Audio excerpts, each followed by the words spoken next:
Welcome to the Mitchell Hawks podcast, sponsored by Kurt's Coolers. This is where we talk about past and future events for the Mitchell Hawks. Now, here are your hosts, Scott Bridge and Stevie Dunn. Hello, and welcome to the second ever episode of the Mitchell Hawks podcast. I'm here with Hawks General Manager Scott Bridge. How's it going today, Scott? Fantastic, Stevie. How about yourself?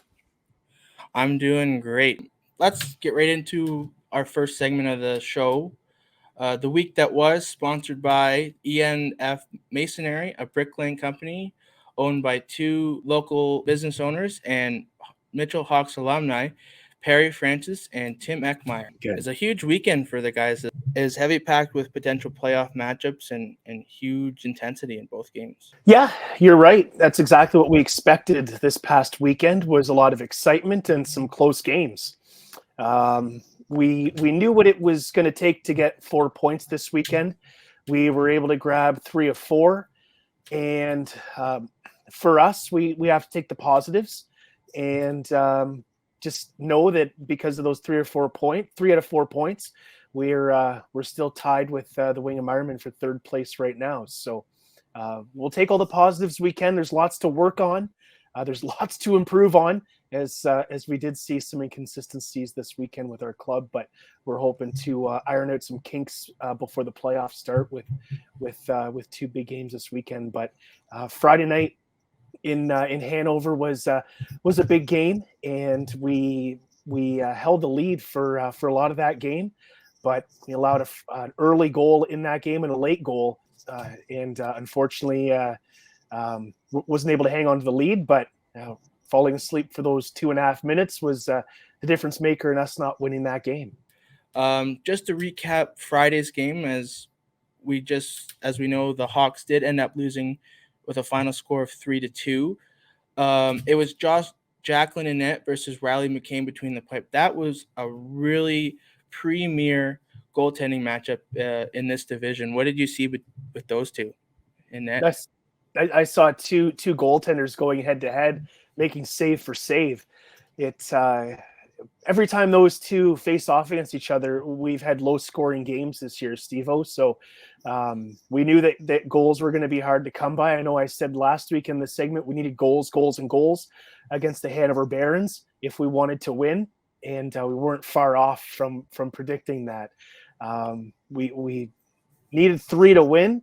I thought maybe we needed more than that, but that's what Josh Jacklin's going to do. He's going to give you a chance to win every single time he's between the pipes. So we have lots of confidence in him anytime that he's in net for us.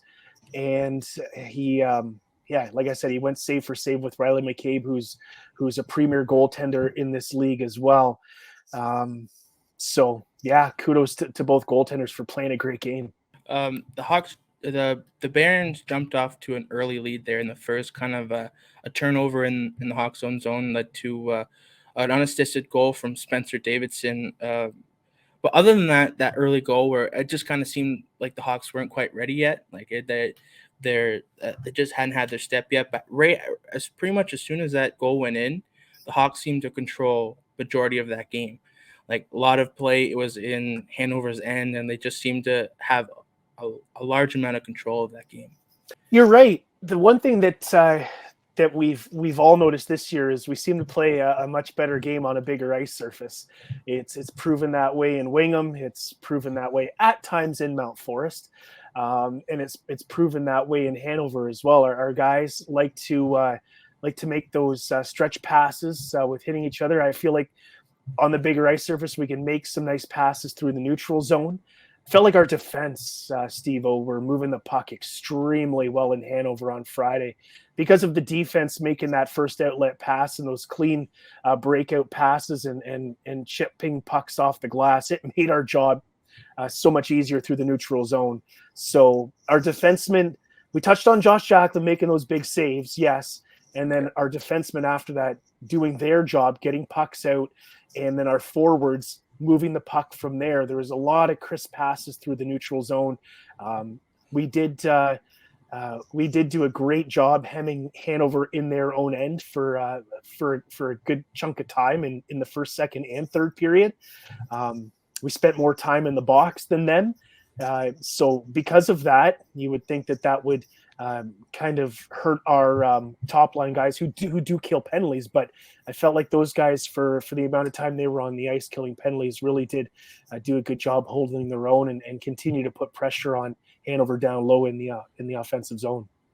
Talking about that pressure, they got rewarded with about 5 seconds left in that first period, tie the game from Cardo Musselman for his seventh of the season. He's had a hot stretch lately, a lot of points he's been putting up.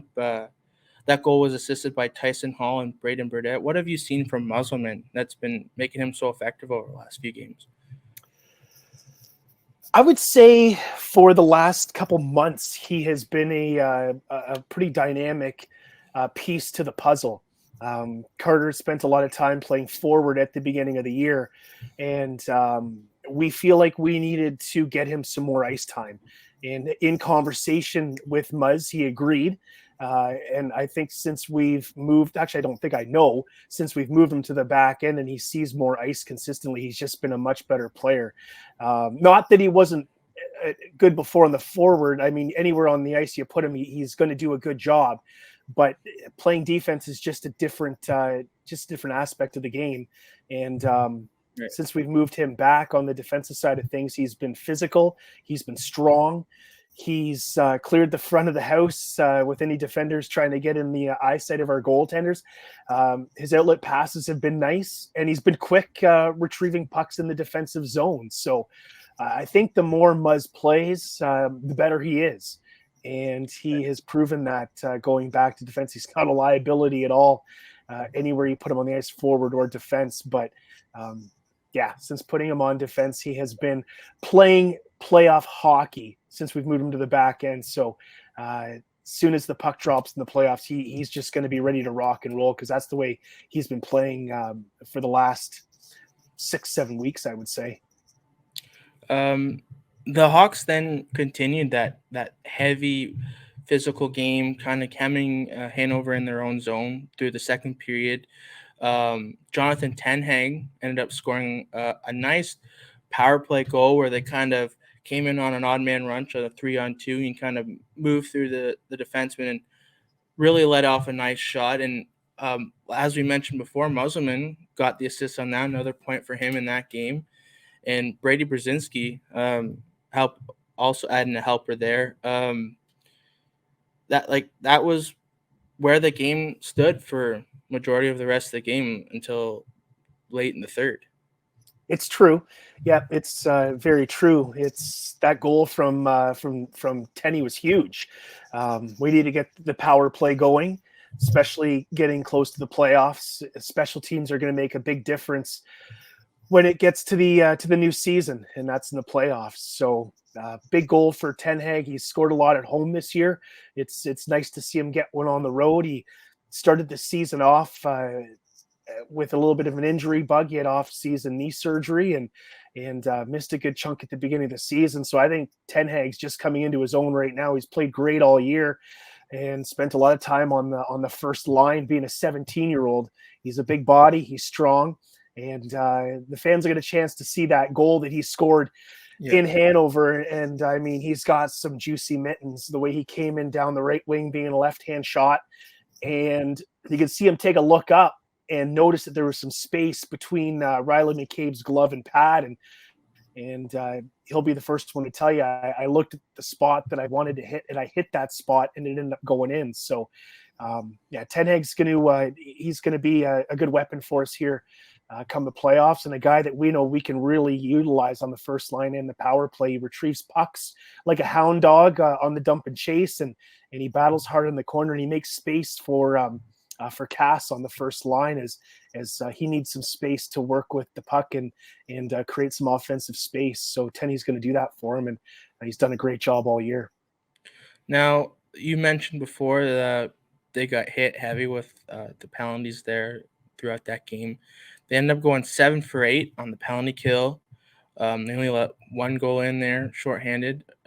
What did you see from that penalty kill that made them so effective of killing off those penalties like so many times in that game? Like when you're down that often in a game, you guys end up getting tired, and sometimes that shows in plays. But they stayed strong throughout. What did you see from them? I saw our forwards staying up high and trying to block shots that came through. Obviously, with Jacqueline making that initial save, our defense did a good job corralling the house and shooting the loose puck down the length of the ice.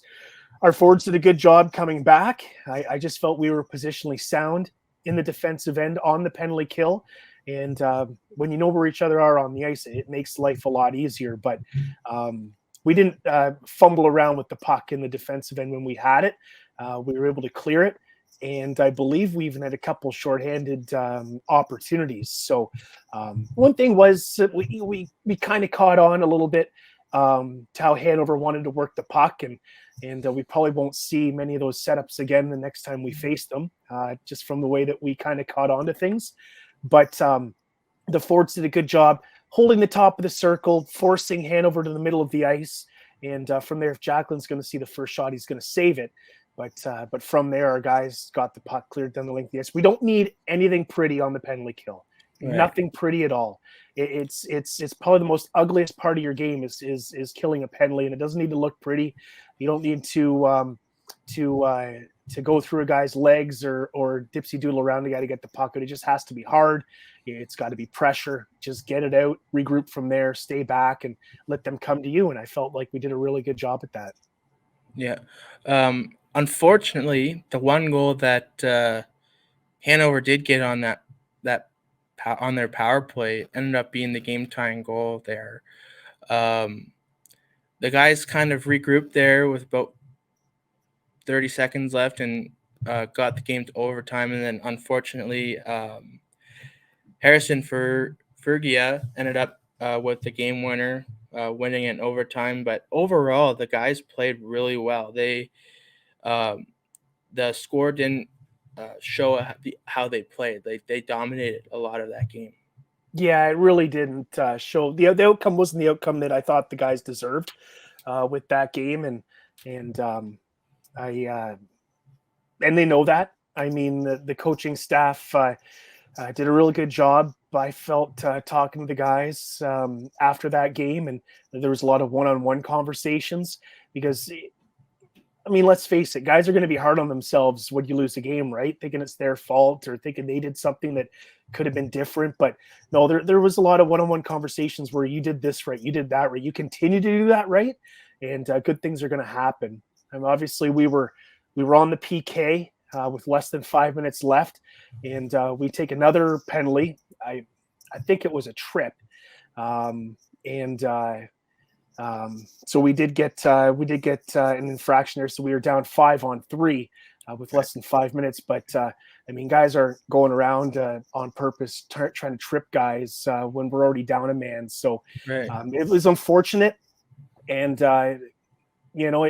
it kind of suffers a little bit because other guys are on the bench that are fresh that could come out, but they're not a penalty killer, so they're still on the bench, and there we are using our same guys over and over and over again, and the penalties kind of bit us in the butts. So quite unfortunate, but I know some guys felt really, really hard after the game on themselves, but we have to make sure that we keep them in a good frame of mind, because those guys that thought they didn't play a good game did play a great game. So sure. we do have to remember that we got to keep everybody in a good mindset here and keep everyone trekking forward.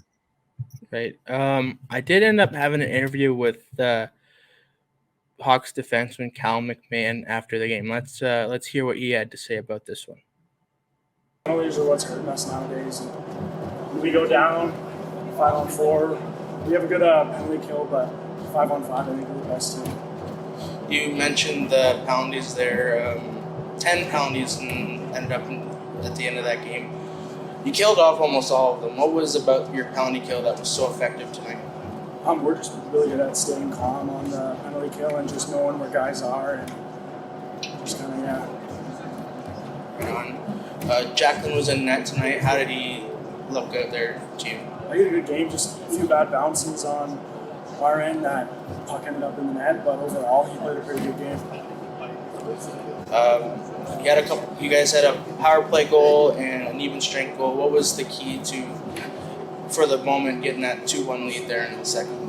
There's a lot of communication, moving the guys around, getting screens and sending the puck to the net, and that's how we can vary those goals. Late goal there in the third for Hanover. Had a bit of a timeout there for overtime. What was the message given to you guys by the coach?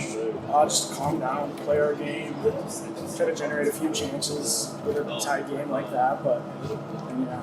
Overall, good game for you. How do you feel out there tonight? I feel pretty good. It's going down to the playoffs soon, so I'm buckling down and just trying to give it my all every game until playoffs start. You mentioned coming down on the playoffs. How's it been for you and the rest of the team trying to gain momentum as you guys move towards playoffs? With the last few games we need to basically just give it our all and try to secure as many points as we can coming in the playoffs, and I think we'll be going in pretty good. Callum has been on the team for quite a few years now. I think this is his third year. What has he meant to this team as a lot of younger guys have kind of started to make their mark on this team? It's always important to have those veteran players. What has he meant to this team? That's a real easy answer. He's a fantastic leader with this group. Obviously, that COVID year put a damper on him being a 5-year Hawk or 6-year Hawk, right? So he's a great leader. We're very, very lucky and fortunate to have him on the team. He's a great assistant captain. He's a local Mitchell boy, and so he knows everybody on the team and everybody that's come in this year. He's known to as well, minus maybe one or two guys. So the nice thing is in the room in between periods, if Louis, Kenny, Holden, Benny have something to say and we go over some things on the drawing board, he's not one guy to shy away. He'll stand up and say something when the time's right. And for that, we have to give kudos to him. He's definitely got his head on his shoulders. He plays the right way. He practices the right way. He practices hard. And like I said, we're fortunate to have him because he is Mr. Steady Eddie back there on the defensive end. And he's a big part of that very deep defensive core that we have. And realistically, any team who's looking to have any sort of playoff success or go far deep into a playoff run needs a guy like Cal McMahon on their blue line, a guy to steady everything out, calm everything out, but also voice when the guys need to a kick in the butt and to get going. And it's always really important to have one of those guys. Yeah, it really is. It really is. And you said it perfect. Give a little bit of a kick in the butt, that's for sure. And yeah, he's done a great job at that this year. And what he did really well on Friday night as well, we may have touched on it, but just the way he moved the puck through the neutral zone as well. There's a couple times where guys were coming down, double teaming him, and a nice little saucer pass to the forward stick through the neutral zone, back at the point. He holds the line real well, and that's a real talent that he has, is right. Keeping pucks in, snapping it back in behind the net, the way he wheels in behind the net too as well. So he just does so many little things right, and if you're playing with him on the defensive end, you know he's going to have your back, and he's just been a warrior for us this year. Right. So now on to Sunday. The Hawks were at home for their final home game of the season against the Kincardine Bulldogs. This was probably the biggest game of the season for the Hawks, as the Winger Ironmen are right on their tails for that third place spot in the North Pollock. And if they end up taking that spot, this is a potential playoff matchup. So they really needed to set the tone, and they really did. They came out and took that game. Yeah, it was definitely felt like a playoff game, and Kincardine was missing a few of their big guns as well. So we couldn't take them lightly on Sunday, and we didn't. We didn't take them lightly at all. I felt the guys came out They competed hard. Kincardine got a few goals in the third period, which were some real nice shots. We got to give them credit for that. But the guys, they battled, and we really needed that win. That was a real big game, and all the guys knew it coming to the rink. Guys were talking about it before the game. We touched on it in the pregame as well, and guys responded in the first period. It was a great first period that we had, and it felt like we didn't. I felt like Kincardine made some adjustments after the first period, as they will with a good coach like Todd Norman. So he really rallied the troops around the first period they had. And then I saw a lot of adjustments that they made in the second period that we just couldn't capitalize on. And that's when things kind of turned around. So the second period, we definitely got out of, still ahead without allowing a goal.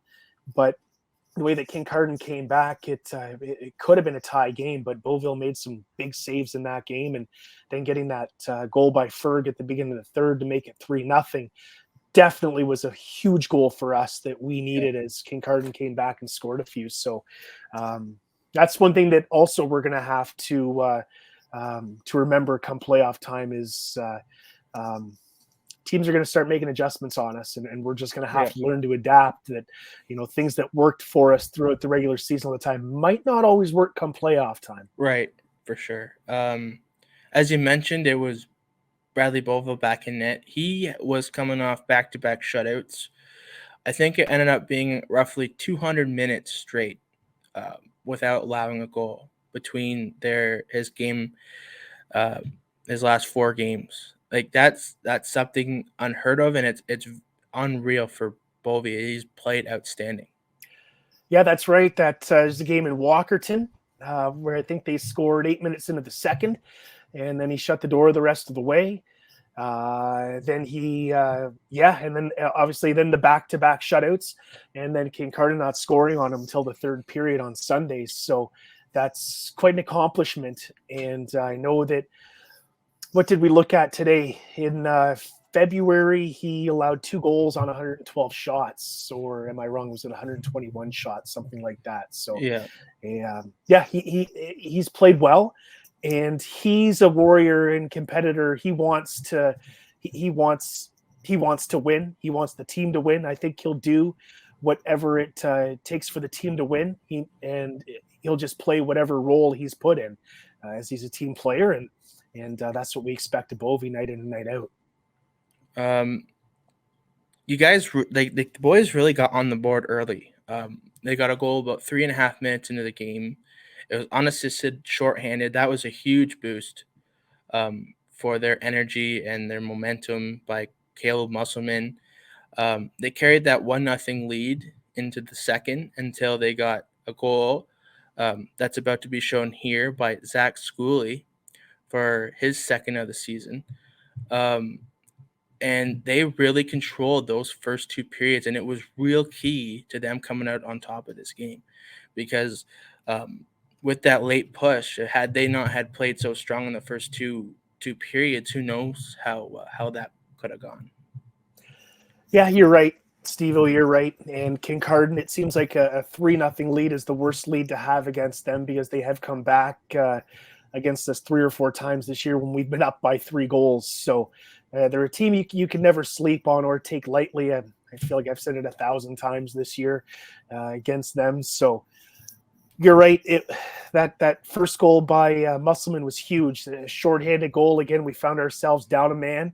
And there goes Bones straight up the ice. And I believe he scored that bar down on Christian de Jong to make it 1-0. And that threw a spark through our bench. And that Schooley goal, man, that was a seeing eye shot. He takes the puck over on the left wing, skates from the top of the umbrella, then comes down, hits down to the right wing and on the right-hand shot and goes bar down again on de Jong. And de Jong's a big goalie.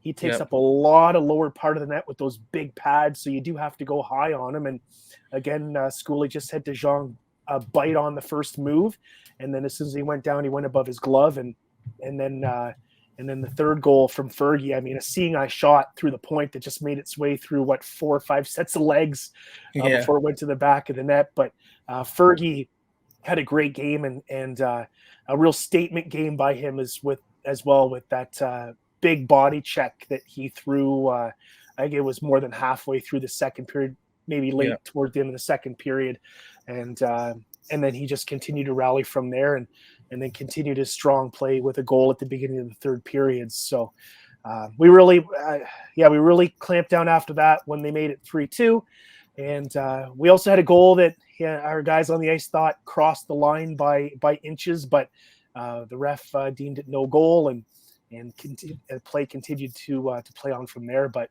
our guys on the ice thought that it definitely went over the line, but it wasn't by much. And we do have some pictures of it, but I mean, there's nothing we can really do about that right now. Unless you're in the NHL and you got video review, there's not much you can do about that one. No, but this game again, as the intensity grew, it got physical and it got a little chippy, and yet again for the second consecutive game, a really strong performance from the penalty killers.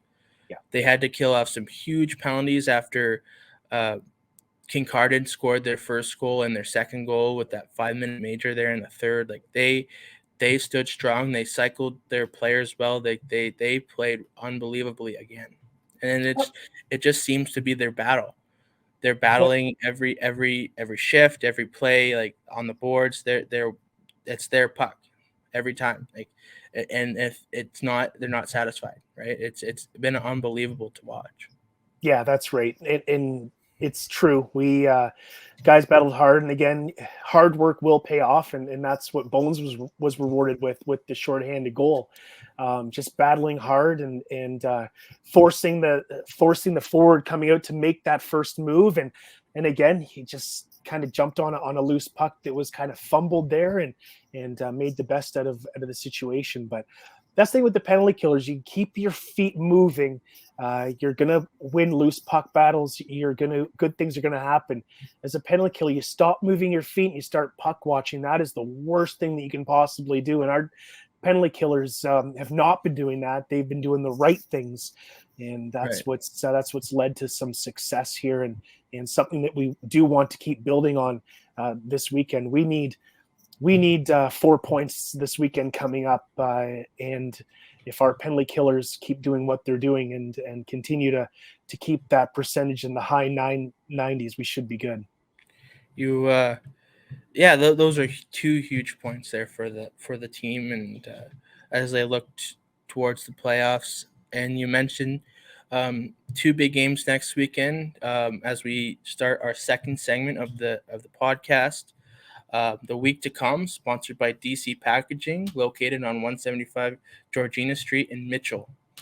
The Hawks will be on the road for their final 2 games of the regular season. They will be in Walkerton Friday night to play the Capitals at 7:30. You guys have really played Walkerton well this season. What has been the key to getting on top of that team and getting the victories you have? Well, we beat them at home to start the season off. I think the one thing that helped us play them better is when they gave us a real sour taste in our mouths and beat us on their home ice to give us our first loss of the season. Nobody was really happy with that, and so that did kind of gave us a sour taste. And since then we've come out and we've played them better since they beat us on home ice. I think that game was 3-1 in Walkerton. It was 3 weeks into the season. So we know that they're a tough team to play. Like I touched on last week on the show, that Logan Bromley's played us real effective this year. He's a good goaltender. He just doesn't get a lot of run support. So we know that we have to be at our best, because a guy like Bromley can win them a game if we badly outshoot them. Could steal a game and they could win 2-1, 3-1 like he did earlier on the season. So big thing is capitalizing on your opportunities. Anytime you do get the man advantage, you have to score on it, because they've got some big guns on the power play as well. And Sam Shakes is one guy that for Walkerton that can turn a game around, and he can pot a few pretty quick on you if you fall asleep for a few minutes. Then on Sunday they will be in Goderich to play face off against the Flyers at 2:30. that will be their final regular season game. What are you looking for from them in that one? Just looking for a real strong 60-minute effort from beginning to end our season off. Like you said, the last 2 games are on the road, so we'll have to play some real sound, solid road games if we want to finish in when we finish in 3rd place. So we just need a complete 60-minute effort from our guys. Goderich is another team. You can't walk into their barn thinking you're going to take 2 points. They've beat Wingham twice this year, who were battling for 3rd place. They've had some solid games against Mount Forest down the stretch, and Walkerton as well, who's played us tough. They've played them real well and have won some games against them. So they've got some good players on that team, and they've been getting good goaltending through February, and we just can't think we're going to walk in on Sunday with the 2 points. We're going to have to prove why we are the better team in that game to steal 2 points and walk out with a 4-point weekend. So we'll go over the X's and O's on Sunday again with the guys, and hoping that we can all buy in as a team and finish solid. Now, these 2 teams, the Flyers and the Capitals, have been battling for that 6th spot in the North Pollock, and depending on who finishes ahead of who, that will be the playoff matchup in that 3rd spot. So it's really important for the guys to come out and set the tone for the playoffs and really, really show them that they're not to be messed with, right? And then they're going to be taking these games seriously. Yeah, they will. Yeah, they definitely will. I mean, unfortunately, the last couple of years, Goderich has been the team that's finished at the bottom, and this year they made a couple nice additions to their club, and that's the reason why they're battling to hopefully not finish in the basement. So they've got something to prove as well, and that's why you get up and play these games. Nobody wants to go to the rink to lose a game. You're going to go to win every single night. So we just know that this weekend we can't take anybody lightly, and then whoever we play in the first round as well. Just because you finished higher in the standings, it doesn't guarantee you anything. It really doesn't. You have to go out and play your best every single night, and because the games are not going to get any easier as they go on. For sure. And this will be a huge tone setter for the playoffs, because our hope is to finish 3rd in one of these 2 teams who we're going to be playing. So it'll be good to set the tone and get a good idea of what you're looking for from them. And like you said, teams make adjustments in the playoffs, and you guys can start strategizing on the adjustments that you guys will make for their team. Yeah, that's right. And even Sunday, we changed a couple things up against Kincardine that we'd been doing the previous 3 or 4 games. So obviously, we'll start changing things up. It takes some time for guys to get a little more comfortable, but that's the thing. It's not supposed to be comfortable, right? You need to learn to adjust on the fly and buy in. So hopefully we can continue to do that down the stretch. Now we're on to our final segment of the show, our guest interview, sponsored by Larry Hudson Chevrolet Buick and GMC, located at 1000 Wallace Avenue in Listowel. Our guest of today's show will be Cory Broughton, the Mitchell Hawks president. Cory is in his 2nd year of being the president. He also helps coach the minor hockey of the U11 Rep B team for the Meteors. Welcome to the show, Cory. Hey, happy to be here, Steve-O. Hey, Scott. G'day, sir. For those who don't know, how did you become president? As you mentioned to me previously that you were the first ever president of the Hawks to win the Pollock. So how did becoming president come about? It's voted on by the executive at the AGM meeting. First off, somebody has to nominate you to do it, and you have to accept it, which I was nominated. I might have been the only one that was nominated. I can't remember, but I accepted it, and here we are today. Is there a set time period for you to be president, or is it just as long as you're wanting to do it? is a 2-year term. So this year at our AGM, it'll get re-voted on by the executive. If they think I'm doing a good job, they'll probably happily nominate me again. And if I accept again, then I'll continue on for another couple of years. So it's been all right. It's been a lot of fun. Yeah, I was just going to ask you a question, Cory. What have you seen the last couple of years that's it's been a major changer for the Mitchell Hawks since you've come on board from previous years? Well, definitely a brand new logo. We had to rebrand the whole thing, which was quite a process. We took a little bit of heat from the community. Some people like the logo, some people don't. So, but I think it was a good change. Community support has always been there, and I think it's growing stronger and stronger. For those who don't know, what does being the Mitchell Hawks president entail? Like, what's your day-to-day duties? I like to think of myself as just a regular executive. Like, I always help out at the fundraisers, the games, anything they need.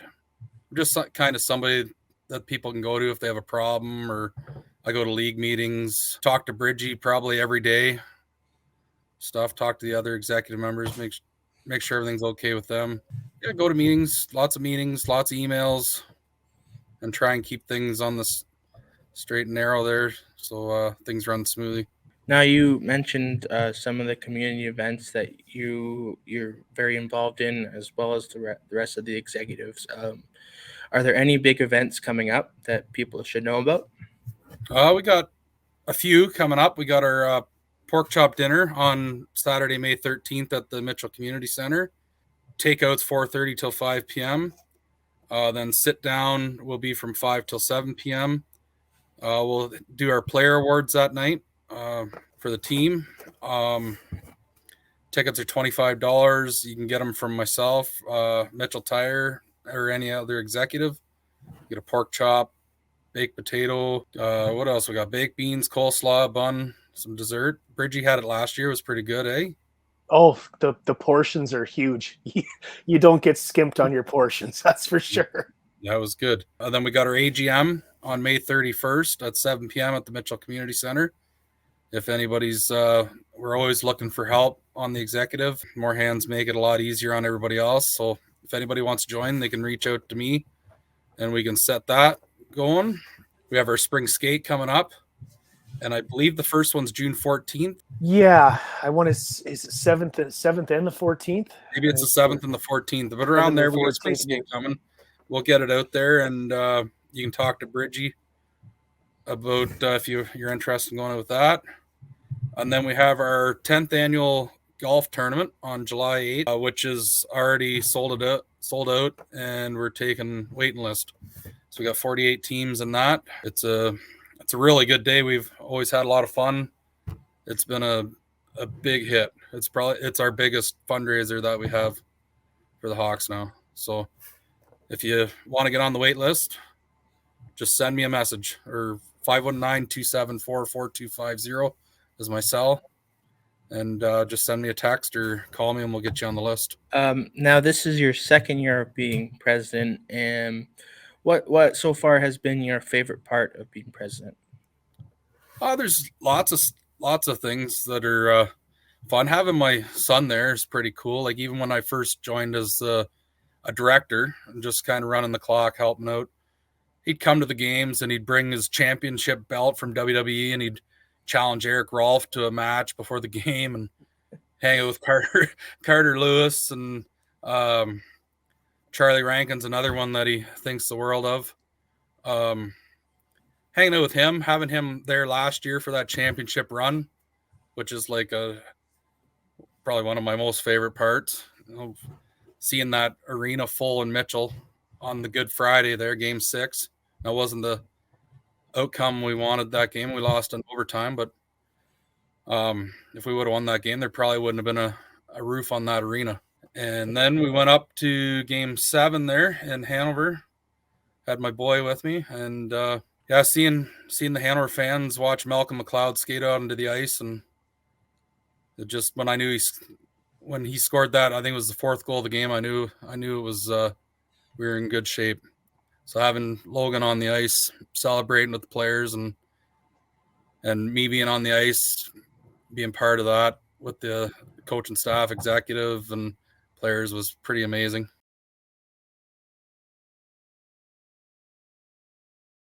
Now you also help coach the Mitchell Meteors U11 Rep B team. Is that correct? Yeah, I help out there too. I've been coaching minor hockey, I think, since about 2010. I started out in Alma Logan and then switched to Central Perth, and then back here in Mitchell now. My son's playing, so I do whatever I can. I've coached, I've been a trainer, manager, just helping out in the community. That's great. How's your team been doing this year? Are they in playoffs or are they still in regular season? We're in playoffs right now. Regular season, we were around 500. Might have been maybe one or two games below, but it was a decent season. Playoffs not going so well. 0-6.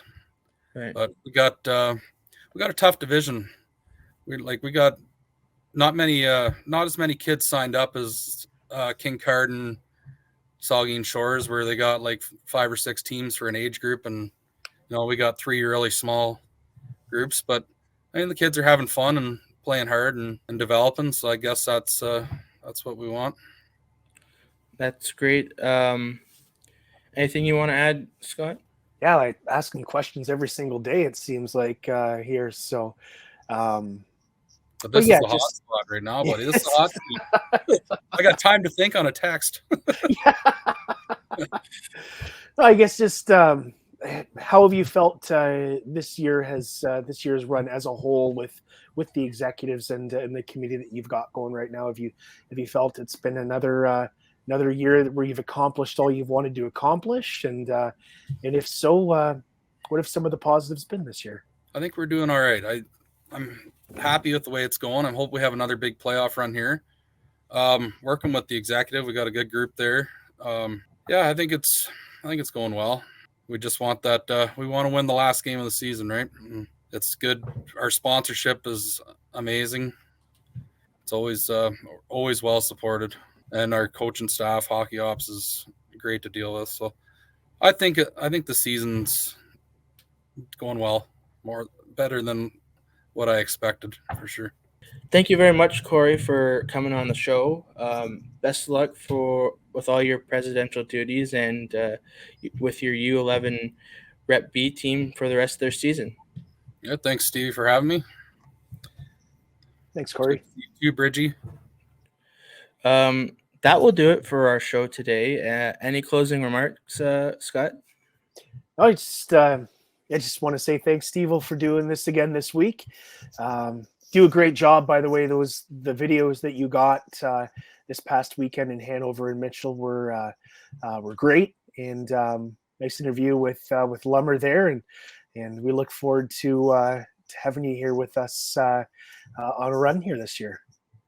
It's really a pleasure to be along for the ride, because I've grown up in Mitchell my whole life, and I've looked up to the Hawks as a kid. So being a part of something like this in any capacity is really nice, and I really appreciate all the kind words that you and everyone else who's watched the first episode. I believe it's at about 400 views now, and that I didn't expect that. So thank you to everyone who's watched. Thank you to everyone who has come up to me and said how much you enjoyed the podcast, or anybody else who has been involved. We really do appreciate it, and thank you. Just that's all we can really say is thank you. So be sure to subscribe, like the video, and turn on your bell notification. That way you know when we post next. Stay tuned for more Mitchell Hawks content. Be sure to come out to support the Hawks this weekend in Walkerton and Goderich as they play Friday night at 7:30 and Sunday afternoon at 2:30. Thanks for watching, everybody.